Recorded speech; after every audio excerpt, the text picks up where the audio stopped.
drop? Yeah. Just hold it, don't touch anything. Alright, so what can you tell me about Jamaica's art popularity abroad? Is there anything that the gallery is doing? Is our art popular abroad? What is the gallery doing? The gallery is not supposed to be doing. Alright. Or how do people perceive our art overseas? Right now, we're filming, right? Yes. Right now, Jamaican art is, I guess, seeing a bit of a resurgence internationally in terms of its popularity. There are quite a few artists who are making inroads in a variety of places, I mean, worldwide, really. One of the major artists right now would be Ebony G. Patterson, who you can do some research on. She's been showing quite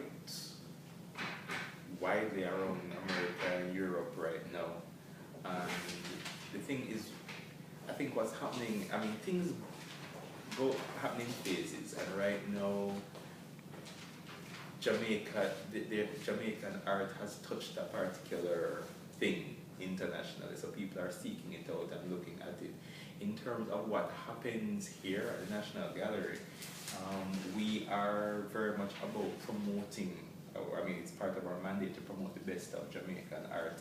So we, especially coming out of Jamaica 50, we've had major exhibitions, some here, some abroad, where we have taken works, both historic and contemporary. I think the last exhibition that we did like that was, what was it now? It was circa 1962, circa 2012, that exhibition, which was shown in Mississauga in Canada. And it really took artwork from independence and then contrasted it with work that was done around the time of Jamaica's 50th anniversary by contemporary artists. And that show was actually very well received. We have an upcoming exhibition in the Cayman Islands as well about nationalist artwork, work from that time period.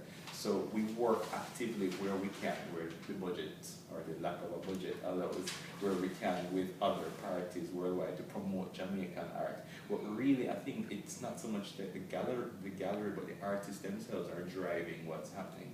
A lot of our younger artists, they are not necessarily waiting for any one person or any one entity to promote them or to push them or to put them into the world stage, really. Okay. They are doing it on their own. And we have, right now, you know, the internet is a major tool in that, so people are able to promote themselves, you know, seek out opportunities and so on. And a lot of the cases, the artists themselves are the engines behind their success. Oh, wow. All right. And what are ways in which you think art can be promoted here locally that would really have an impact? Because, you know, you can put on shows and stuff, but to get people to come and really appreciate Jamaican art. You mean as opposed to what we're already doing here? No, you know, it gets more popular. In terms of, here's the thing, it's always been an issue getting your generation to connect with visual arts. Visual arts isn't all the way, it doesn't quite capture the popular imagination the way music does here in Jamaica. We tend to be very centered on our musical prowess, but the reality is that artistically we are on par with all international developments. Now, the reality is that it's in some cases, it is, I think the basis of it really needs to be in the education sector, to be perfectly honest. I think it really starts at that stage with schools, with students being able to come to museums, and that's a budgetary thing again. Sometimes, you know, that can't happen for schools that don't have the finances.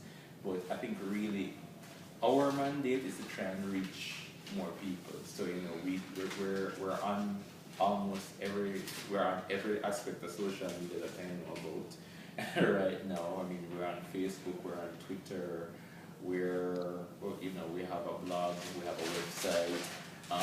We don't have Instagram yet. Yeah, about And that. we don't have, Instagram is the one thing that we're working on. We don't have a Tumblr, we don't do those stumbled upon our Pinterest just yet, but that's not anything that we're not working on.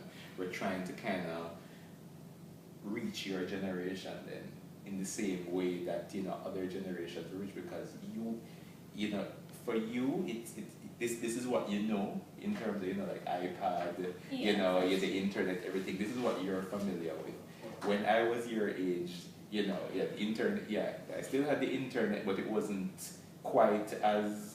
There weren't so many social media. Yeah, social media was not a major thing on the internet. I mean, it existed, but not in the way it does now.